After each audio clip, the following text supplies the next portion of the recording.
Beef Market Update with Ann Dunford on RealAgriculture.com is brought to you by Haney Farms. Do you need seed? Find us at haneyfarms.com. It's time for another edition of the Beef Market Update on RealAgriculture.com. We're joined again by Ann Dunford. Welcome this morning, Ann. Hi, Sean. Okay, Ann, well, usually we talk with a little bit of humor and a little bit of fun, but this morning is not a very fun morning. As of 10:30 last night, CFIA suspended the license of XL Foods in Brooks, Lakeside Packers. And there's a lot of producers this morning really concerned, a lot of questions, not a lot of answers about this whole topic in general. From your perspective as somebody that's been in the beef markets for quite some time, what do you think the producers should be thinking this morning? Well, first of all, I think, we're the first reaction is, oh my goodness. And, this has been ongoing for some time. So it's kind of felt like a large rock rolling down, gathering moss as it goes down the hill. But at the same time, we have to put the focus of this whole thing on the whole food safety side of our product and regaining consumer confidence. So it's unfortunate that it's had to go to this level, to close a plant, to get it cleaned out, issues rectified, whatever they might be. And I don't know all the answers there, Sean, but we've got to go to this level, obviously, to get to the bottom of it, to maintain customer confidence on the food safety side. So this is, this is way beyond Brooks. This is a demand issue that needs to be resolved with as quickly as possible. So that's what I hope is going to happen out of this. And unfortunately, on the other side of the coin, if somebody's trying to ship fat cattle today or sell some cull cows or whatever the case might be, and that's been the case all week long, it's been extremely difficult. And you've taken now officially the second biggest packer out of commission for now. So, the plant is shut down. Whether I have contracts into that plant or I don't have contracts in the plant as a feed yard owner, obviously there's some concern, but what level of concern from a marketability standpoint do we have in front of us here? Well, if you've got some arrangements, some whether it's a contract or a prearranged sale or whatever the case might be with the plant, I mean, you got to talk to the buyer. Either you got to communicate and find out what's going on. There's way too much speculation floating around out there. So if you've got something cooking, talk to whomever bought the cattle and find out, get the read on that side of the fence. So let some sanity prevail there. If you don't have a commitment there, I'd suggest, and you've got cattle ready to go, it's going to take longer to get cattle processed. We talked about that last week in regards to the length of lift times here in Canada. It's been long. It's going to get longer. And obviously, this is going to send a few more cattle into the Pacific Northwest, into plants that we traditionally use in the U.S. And so that might be another avenue to be looking at. So. Is there a lot of extra hook space room in the Pacific Northwest to handle a higher amount of cattle going south?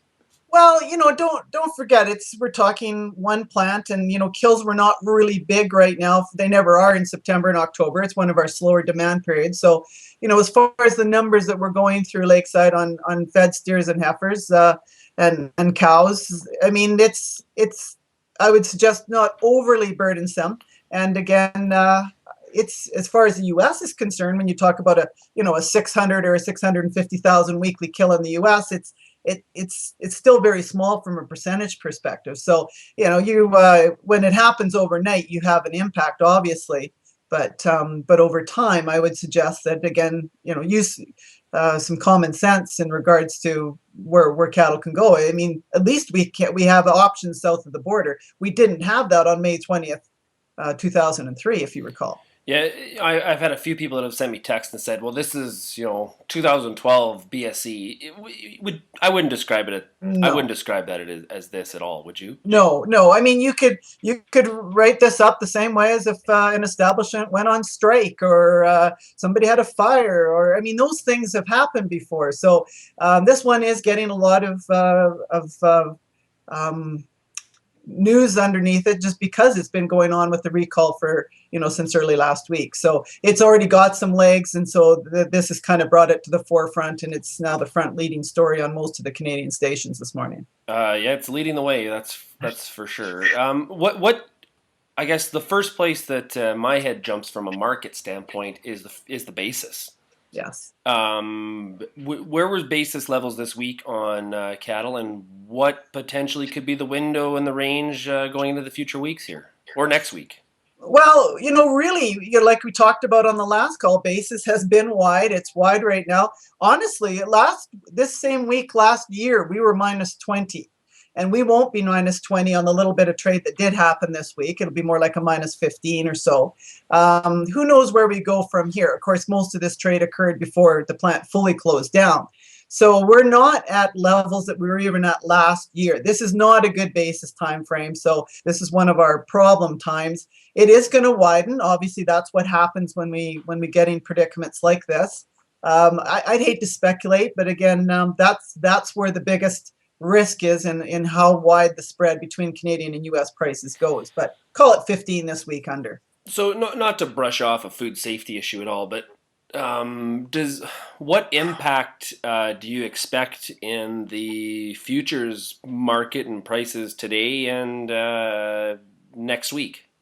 Well, there's so many things going on in the futures market in regards to large hog supplies in North America. We've got a slowing demand time frame. You've still got a stumbling economy, North America, U.S. wise.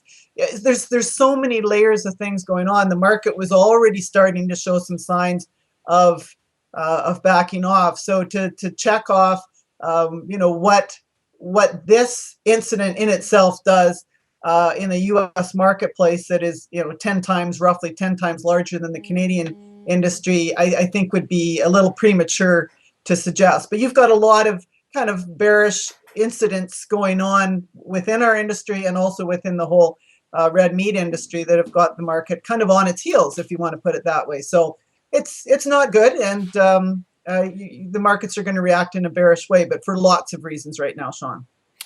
Kayan, well, we will definitely be talking to you again early next week as this story develops. And thanks a lot for joining us today. And do you have any sort of last thoughts sort of for producers as far as what they should be doing? Probably how we should close this off, Sean, is there is, of course, a news release at 9 o'clock Alberta time from CFIA this morning.